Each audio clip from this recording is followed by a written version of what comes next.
नमस्कार my dear students,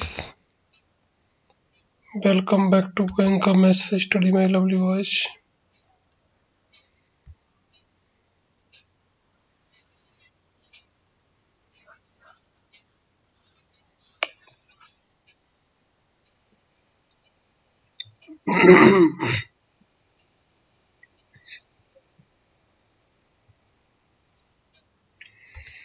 नमस्कार मेरे प्यारे बच्चों। बेटा आज हम आपके लिए चैप्टर 10 पेरीमीटर एंड एरिया की एक्सरसाइज 10.3 का सॉल्यूशन, जिसको हमने दो पार्ट्स में डिवाइडेशन किया है मेरे माय डियर बॉयज, पार्ट 1 और पार्ट 2। तो देखिए, इस पार्ट 1 में हम क्वेश्चन नंबर 1 से लेकर के 6 तक का सॉल्यूशन पढ़ेंगे और इसका जो भी सॉल्यूशन आप लोग यहाँ समझेंगे उसका पीडीएफ आपको इसके डिस्क्रिप्शन में भी मिल जाएगा। ठीक है, तो आपको वो जो पीडीएफ है अपनी नोटबुक प्रिपेयर करने में आपकी काफी हेल्प करेगा। ठीक है ना। तो चलिए देखिए, हम एक्सरसाइज एनसीईआरटी की जो 10.3 है, पेज नंबर 219, देखिए मैंने यहाँ पर मार्कआउट किया है और इस टॉपिक को मैंने टॉपिक नंबर 3 के नाम से आइडेंटिफाई किया है। देखिए, मैंने अलग अलग टॉपिक्स में आपका ये चैप्टर समझने में आपको कोई किसी प्रकार की प्रॉब्लम ना हो, इसलिए इसको हमने डिवाइडेशन किया है। और देखिए, मैंने यहाँ पर लिखा भी है कि भाई ये कौन सी वाले पेज पर है। पेज नंबर 219 पर है आपकी एनसीईआरटी का जो एक्सरसाइज है। अब देखिए, फर्स्ट क्वेश्चन क्या कह रहा है। फर्स्ट क्वेश्चन में आपके 4 पार्ट्स है। Find the areas of the rectangles whose sides are as we know that. देखिए, मैंने यहाँ पर टिप्स के रूप में आप इसको फॉर्मूला लिख सकते हैं या टिप्स लिख सकते हैं, जो भी आपको उचित लगे। ठीक है, कि भाई if the length and breadth of a rectangle are given then the area of the rectangle equal to length into breadth. Length into breadth इसका एरिया है। अब देखिए, length of the rectangle equal to 4 centimetre and breadth of the rectangle is 3 centimetre, then area of rectangle length into breadth, इसका आपको use करना है। ठीक है, अब देखिए इस क्वेश्चन में क्योंकि अपनी लेंथ 4 सेंटीमीटर है और ब्रेड्थ हमारी 3 सेंटीमीटर है, तो हमने दोनों का इनटू कर देंगे 12 स्क्वायर सेंटीमीटर। अदरवाइज देखिए, आप ऐसे स्क्वायर सेंटीमीटर ऐसे ना लिखना चाहते हैं तो देखो मैं यहाँ पर लिख करके बता रहा हूँ, आप ऐसे भी लिख सकते हैं। कुछ भैयाओं के दिमाग में चल रहा होगा कि सर हम सेंटीमीटर स्क्वायर लगा करके लिख सकते हैं। Yes, you can write this type, but it is compulsory to write the unit after solving the calculation, because according the marking scheme half marks is for unit। Area है तो square में उसकी unit आएगी, centimetre है तो centimetre square, metre है तो metre square, kilometre है तो किलोमीटर स्क्वायर में। इसका सभी भैया विशेष करके ध्यान रखेंगे। अब देखिए, इस वाले पेज पर मैंने बी सी डी ये तीनों पार्ट्स को मैंने सॉल्व किया है ना। तो देखिए, इसमें बी वाले में आपको लेंथ कितनी गिवन है बेटा, 21 मीटर और ब्रेड्थ हमारी 12 मीटर गिवन में है। ठीक है, तो एरिया इक्वल टू हो गया लेंथ इंटू ब्रेड्थ 21 इंटू 12, दोनों का इंटू कर देंगे तो देखिए 12 बन जाए 12 का 2 कैरी का 1 है ना। अब देखिए 12 का इंटू अब 2 में करेंगे तो 12 2 जा 24 और ये 1 कैरी का तो कितना हो गया 25 स्क्वायर मीटर आ गया। लास्ट में आप ऐसे ये वाली जो लाइन मैंने यहाँ लिखी है हर क्वेश्चन के लिए, ऐसे आप कर सकते हैं।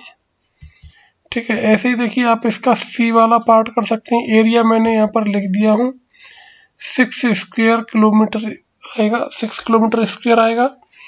ऐसे ही डी वाले पोर्शन का एरिया 1.40 स्क्वायर मीटर आएगा।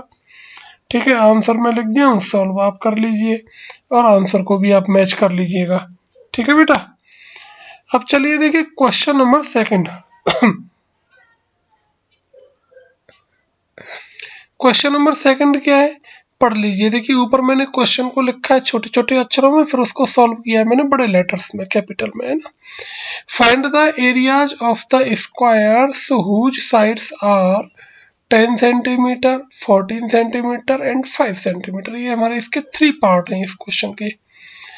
तो देखिए मैंने यहाँ पर इसका फॉर्मूला लिखा है आपके लिए, ये मैं यहाँ फॉर्मूला लिखा हूँ जिसको मैंने नाम टिप्स दिया हुआ है। If the side of a square is given then the area of square equals to side into side. यानी जब आपको एरिया दिया गया तो आप इस वाले फॉर्मूले को लिख सकते हो, area of square equals to side into side. यह फॉर्मूला आप यहाँ यूज कर सकते हैं।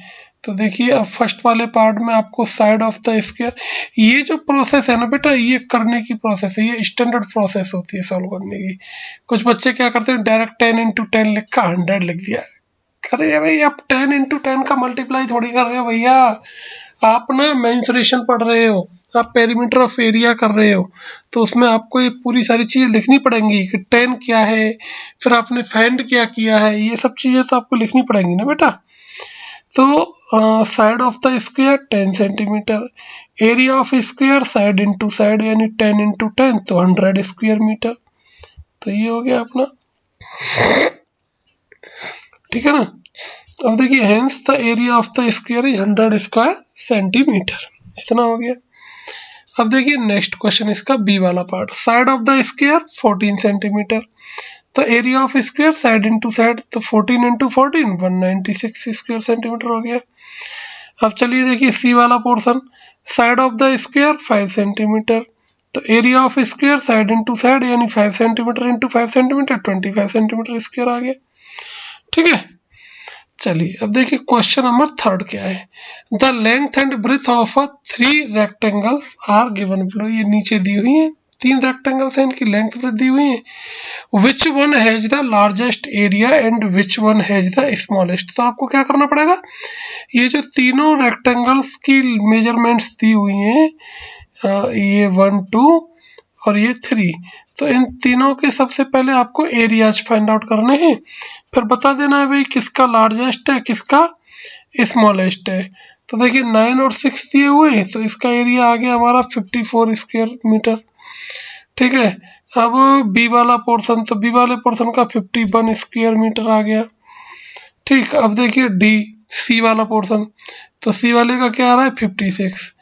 अब देखिए तो ऐसे करके हमने लिख दिया भाई तीनों का 56 सबसे बड़ा है, उससे छोटा 54 आ रहा है, उससे छोटा 51।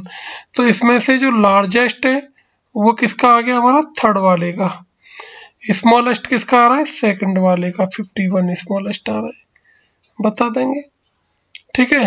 Hence the rectangle having sides 4 and 40 meter has the largest and the rectangle having the sides 17 and 3 meter has the smallest area, ठीक है। चलिए अब देखिए क्वेश्चन नंबर 4 को समझ लीजिए बेटा,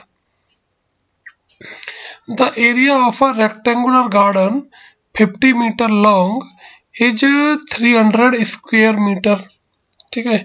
तो ये रेक्टेंगुलर गार्डन है जिसकी लेंथ गिवन में है 50 मीटर, ये हमको क्या गिवन में है लेंथ, और इसका एरिया हमें दिया हुआ है 300 स्क्वायर मीटर, ठीक है। तो ब्रेड्थ फाइंड आउट करनी है, क्या फाइंड आउट करना है अपन को, ये ब्रेड्थ फाइंड आउट करनी है, ब्रेड्थ ऑफ द रेक्टेंगल।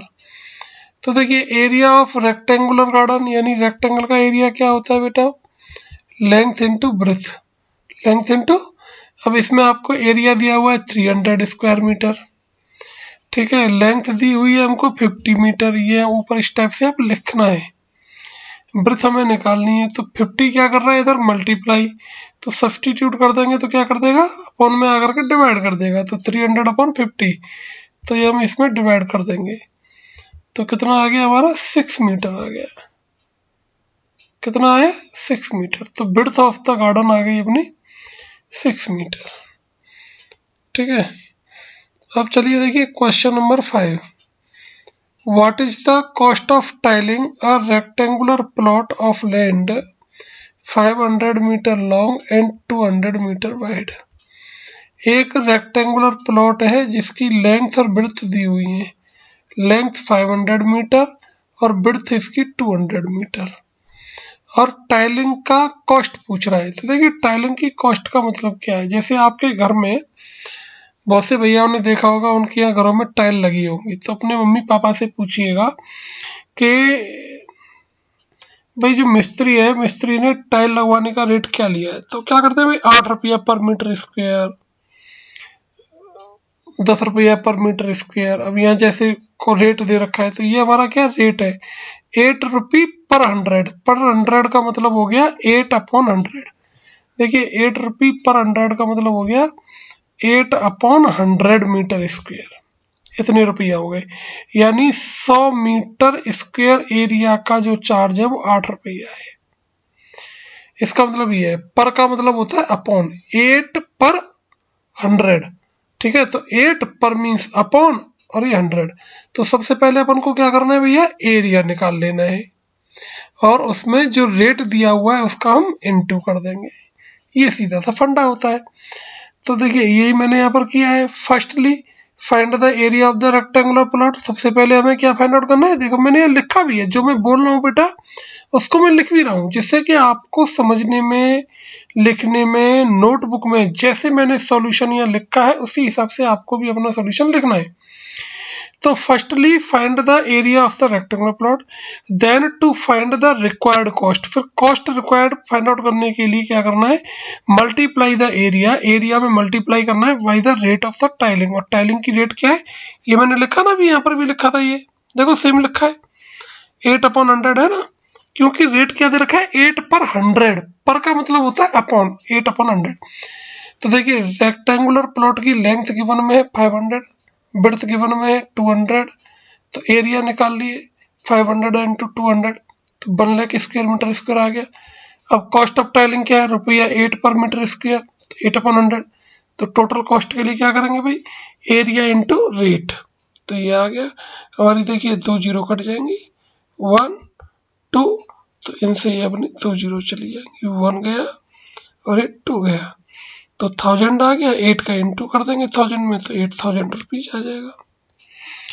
अब चलिए देखिए लास्ट क्वेश्चन है इस वीडियो का, ठीक है।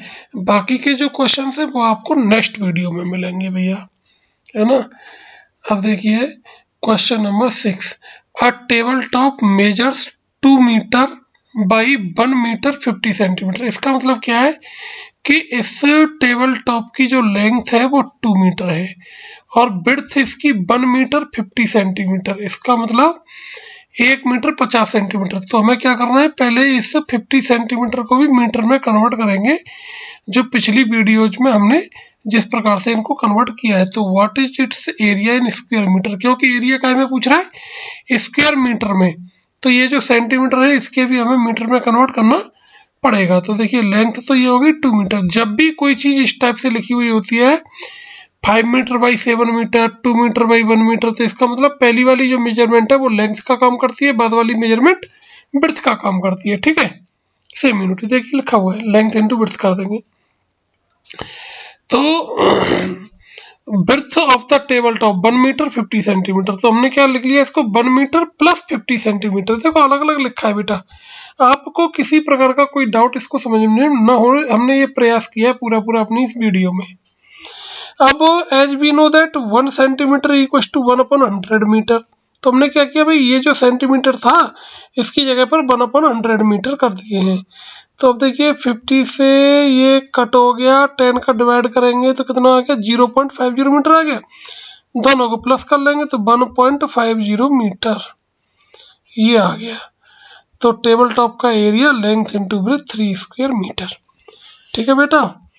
तो ये हमने आज अपनी इस वीडियो में किया है। और ओके, तो तब तक के लिए सभी भैया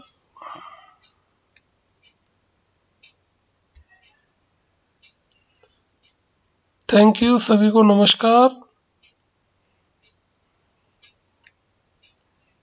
मेरे प्यारे बच्चों।